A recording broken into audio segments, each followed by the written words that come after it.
আসসালামু আলাইকুম রহমতুল্লাহ। কিছুটা ভালো পরিস্থিতিতে এসে গুরুত্বপূর্ণ বৈঠকে জামাতের জরুরি সিদ্ধান্ত। সুদিন আসছে, অনেক বছর পর জামাতের এমন পরিস্থিতি। দর্শক, কয়েক বছর পর, যেটা প্রত্যেক মাসে বা 2-1 মাস পরই হওয়ার কথা, কিন্তু প্রায় 3 বছর পর এমন ঘটনা ঘটেছে। জামাতের গুরুত্বপূর্ণ অনেক নির্বাহী পরিষদ সদস্যদেরকে কারাগারে রেখেই জামাতের নির্বাহী পরিষদের বৈঠক করতে হয়েছে। সেখানে আনামা শামসুল ইসলামকে পাওয়া যেত না এক সময়, কিন্তু এখন তিনি মুক্ত, পাওয়া যাচ্ছে। বিশেষ করে অধ্যাপক মিয়া গোলাম পরোয়ার, তাকে ছাড়াই অনেক দিন নির্বাহী পরিষদ চলতে হয়েছে, কিন্তু তাকেও অবশেষে পাওয়া গেল। মাওলানা রফিকুল ইসলাম খানকে ছাড়া অনেক দিন, বছরের পর বছর নির্বাহী পরিষদ তাদের মিটিং করতে হয়েছে। সেলিম উদ্দিনকে বাদ দিয়েও অনেক দিন করতে হয়েছে, কারণ কারাগারে ছিলেন। অবশেষে এরা মুক্ত। তো এই যে কিছুটা ভালো পরিস্থিতি, কিছুটা ভালো পরিবেশ, এই পরিবেশে জামাতকে তো আরও ভালো করতে হবে, যেহেতু মোটামুটি গতি পাচ্ছে, পরিস্থিতি ভালোর দিকে যাচ্ছে, সুদিন লক্ষণ দেখা যাচ্ছে, অফিস টফিস খোলার প্রস্তাবনা আসছে, নানান গুরুত্বপূর্ণ সিদ্ধান্ত নেওয়া। এখন টপ প্রায়োরিটি আমিরে জামাতের মুক্তি। এটা হলেই জামাতের মোটামুটি কিছুটা লক্ষ্য উদ্দেশ্য পূরণ হয়। তারপর পরবর্তী ধাপ মানে অফিস খোলার দিকে নজর দিতে পারে। তো এই পরিস্থিতিতে জামাত নির্বাহী পরিষদ বৈঠকে কিছু জরুরি সিদ্ধান্ত নিয়েছে, কিছু প্রস্তাব গ্রহণ করেছে, এগুলো জাতিকে জানিয়ে দিয়েছে। এটা একটু আমি সংক্ষিপ্ত বিশ্লেষণ সহ আপনাদেরকে শোনাতে চাই। দর্শক, কেন্দ্রীয় নির্বাহী পরিষদ বৈঠক অনুষ্ঠিত। সরকারের আত্মঘাতী শিক্ষানীতির বিরুদ্ধে ঐক্যবদ্ধ প্রতিরোধ গড়ে তোলার আহ্বান। এখন জামাত যে সিদ্ধান্তগুলো নিয়েছে, যে প্রস্তাব গ্রহণ করেছে, যে আহ্বান জানাচ্ছে, তাতে সুদিন আসছে এটা বলা যাবে না। যতদিন পর্যন্ত জনগণের ভোটাধিকার প্রতিষ্ঠিত না হবে, যতদিন পর্যন্ত এই আওয়ামী সরকারের বিদায় না হবে, যতদিন পর্যন্ত জনগণের সরকার কায়েম না হবে, গণতন্ত্র প্রাতিষ্ঠানিক না পাবে, আইনের শাসন নিশ্চিত না হবে, ততদিন পর্যন্ত জামাতের সুদিন আসবে না। জামাত নেতাদের সাময়িক মুক্তি, এটা সাময়িক। অনেকে বলে ছোট কারাগার থেকে মুক্ত হয়ে বৃহৎ কারাগারে এসেছে, এর মানে দেশটাকেই কারাগার বলছে, কারণ এখানে স্বাধীনতা নেই। মুক্তি পেয়েছে কিন্তু স্বাধীনভাবে কাজ করতে পারছে না। তারপরেও ওই ছোটো কারাগার থেকে মুক্তি পাওয়াটাই একটা বড় বিষয়, এটাকে অনেক বড়োভাবেই দেখতে হবে, প্রতীকী অর্থে অনেকে বলছে। এর মানে জামাতের সুদিন আসছে কথা বলার কোনো সুযোগ নেই। আমিরে জামাত মুক্তি পেলেও সুদিন আসছে না, অফিস খুলতে পারলেও সুদিন আসছে না। কারণ বিএনপির তো অফিস খোলা, বিএনপির মির্জা ফখরুল্লাহ তো মুক্তি পাবেন, বা তারা তো আর জামাত নেতাদের মতো 12 মাস জেলে থাকেনি, বছরের পর বছর জেলে থাকেনি, তো তাদেরকে সুদিন ছিল না। তবে হ্যাঁ, in compare with last 2 years কিছুটা ইতিবাচক উন্নতি হবে, এটা নিশ্চিতভাবে বলা যায়। তবে জামাত যেহেতু এখনও আন্দোলনের আমেজে আছে, আন্দোলনের মেজাজ বজেস করছে, এই জন্যে তাদেরকে আরও অনেক হয়রানির সম্মুখীন হতে হবে। এই জন্য তারা প্রস্তুত, আমরা জানি এটা। বাংলাদেশ জামাত ইসলামীর কেন্দ্রীয় নির্বাহী পরিষদের এক বৈঠক সংগঠনের ভারপ্রাপ্ত আমির ও সাবেক এমপি অধ্যাপক মুজিবুর রহমানের সভাপতিত্বে অনুষ্ঠিত হয়। বৈঠকে নির্বাহী পরিষদের সদস্যগণ উপস্থিত ছিলেন। সভাপতির বক্তব্যে অধ্যাপক মুজিবুর রহমান বলেন, বর্তমান সরকার শিক্ষা ব্যবস্থার আমূল পরিবর্তন সাধনের নামে ভবিষ্যৎ প্রজন্মকে ধ্বংস করার ষড়যন্ত্র করছে। প্রশাসনের নির্বাচনের মাধ্যমে ক্ষমতা দখলকারী সরকার দেশের শিক্ষা কারিকুলামে ধর্মীয় ও দেশীয় ঐতিহ্য বিরোধী ব্যাপক পরিবর্তন সাধন করেছে।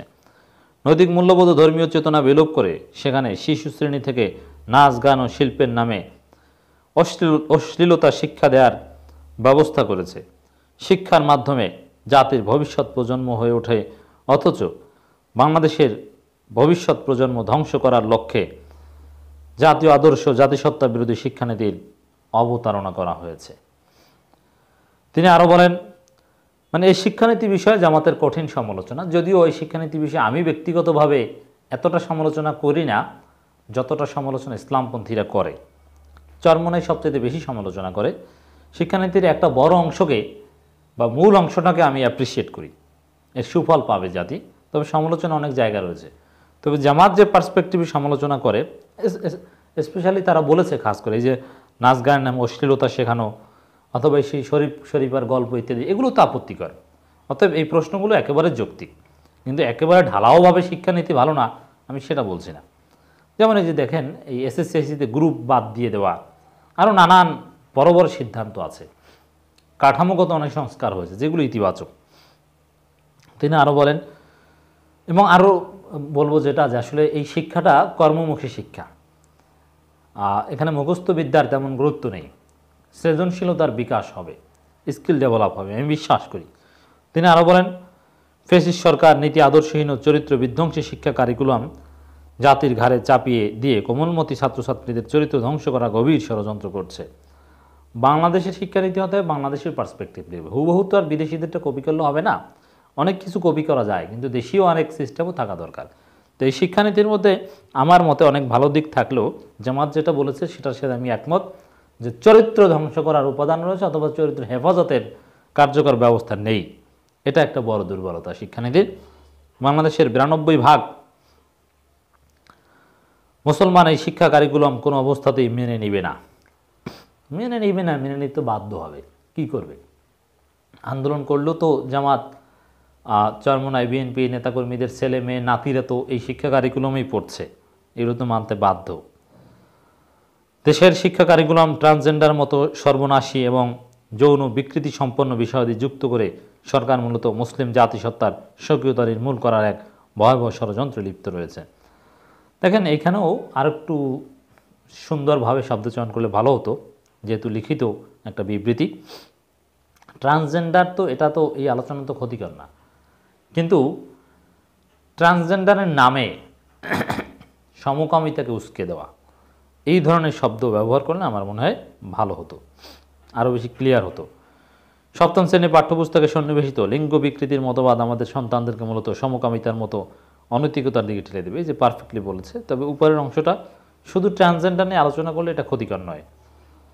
এসব অপ্রয়োজনীয় আপত্তিকর বিষয়াদি পাঠ করে আমাদের ভবিষ্যৎ প্রজন্ম নৈতিকতা বিবর্জিত নাগরিক হিসেবে বেড়ে উঠবে, যা জাতির জন্য অশনি সংকেত। ট্রান্সজেন্ডারের সংজ্ঞা নিয়েই বিতর্ক রয়েছে, কেউ কেউ ট্রান্সজেন্ডার বলতে হিজড়াদেরকেই বোঝায়। যাই হোক, জামাত ক্লারিফাই করেছে, পারফেক্টলি অ্যাড্রেস করতে পেরেছে পরবর্তী অংশ দিয়ে।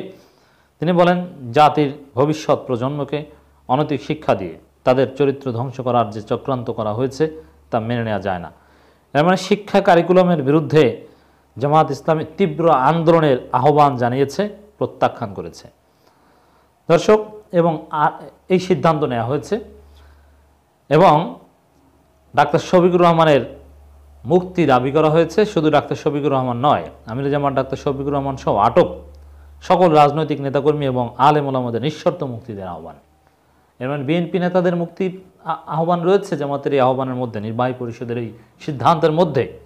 এবং এটা জরুরি, নির্বাহী পরিষদের বৈঠক মানেই জরুরি ভিত্তিতে, কারণ নির্বাহী পরিষদের বৈঠক কোন সময় কি করতে হবে এরকম কোনো বাধ্যবাধকতা জামাতের গঠনতন্ত্রে নেই, এরকম কোনো কমন প্র্যাকটিসও নেই। কোনো জরুরি পরিস্থিতিতে জরুরি প্রয়োজনেই জামাত নির্বাহী পরিষদের বৈঠক ডাকে। বাংলাদেশ জামাত ইসলামী কেন্দ্রীয় নির্বাহী পরিষদের বৈঠকে নির্বাহী পরিষদ উদ্বেগের সাথে লক্ষ্য করছে যে ফ্যাসিস্ট আওয়ামী লীগ বিগত 15 বছর যাবৎ জামাত ইসলামী সহ বিরোধীদের হাজার হাজার নেতাকর্মী গ্রেপ্তার করে মিথ্যা সাজানো মামলা দিয়ে কারাগারে বন্দী করে রাখে। নেতাকর্মীদের গ্রেপ্তার করে সরকার জামাতকে নেতৃত্ব শূন্য করতে চায়, তারা বিরোধী দলের অস্তিত্ব স্বীকার করতে রাজি নয়, নানান কিছু বলা হয়েছে। এবং ডাক্তার শফিকুর রহমানের মুক্তিদের আহ্বান জানিয়েছে। দ্রব্যমূল্য থেকে শুরু করে সমসাময়িক অনেক বিষয়ে জামাত গুরুত্বপূর্ণ সিদ্ধান্ত নিয়েছে, যেগুলো সামনে জানবেন।